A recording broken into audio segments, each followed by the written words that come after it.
Okay, so this is the last of my series of videos for you wonderful Beethoven secondary teachers, and I know you're going to knock TELPAS out of the park here. This is just to show you how to run a report and also to go through the channel itself in Teams so that you understand what's there. Okay, so if you go to my courses again, you're going to see here in the upper right-hand corner reports. Okay, so the reports are going to give you all of the information for the kids, okay? And it's going to show you how they're growing. I don't really want to, I do have information that I can show, but I really don't want to project in a video because it has kids' names. But once you get in there, you will see you can run a report and you're going to see that the kids will either be green, red, or yellow, like they color code them. Green, they're moving up and we see progress. Yellow, stagnant. Red, 911, they went backwards. So those are just where you get the reports. Okay, so now I want to go back to my Teams channel here, or our Teams channel. It takes a whole team to get rid of the TELPAS monster. Okay, so this is really where you're going to get a lot of your support.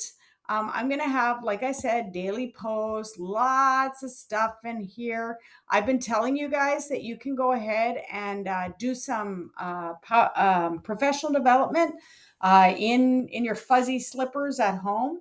And you will be compensated. And so these are just some really great PD opportunities, and the certificates come from Texas A&M, and they are really nice. So, and they're very short. It gives you lots of CPE hours, and it takes less than an hour to do them, but we'll compensate you for an hour per certificate. So if you go in here, you just got to download it, but go ahead and just start taking those courses. You turn the certificates with a timesheet, and you'll see it on your check. Okay, so here, go to files, and this is really where you're going to get a lot of the help. Now, in the past, we've always told you for speaking to the kids write it down and they practice, but yet the scores really aren't going up. And there's a reason behind that, because we have not really broken down the speaking questions as well as we should. And so I'm going to give you some information right now. You're going like, what? I didn't know that. Guess what? There are 8 different types of speaking question. 8.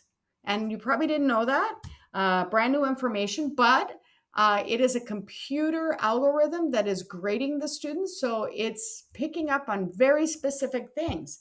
So I have all these practices here for you. I've got compare and contrast, describe a process, describe 3 things, describing a map, telling a story. Now you're like, well, wait a minute, that's not 8. Yes, I know, because sometimes they overlap.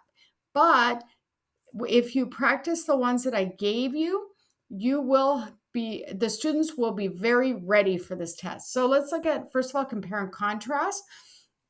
And you're going to see this for every single one. First of all, I have you for the teacher, kind of like some instructions on what kind of question is this. You'll see I've got the reporting category. I've got the information. Just when you describe 3 things, that's actually a 90-second response. The computer is really looking to see if they're filling up their time and with fluidity. And also, they're looking for academic words. So as you can see, you've got words to compare, words to contrast. The computer is looking for that. So we've got to be really careful to make sure the students know about those.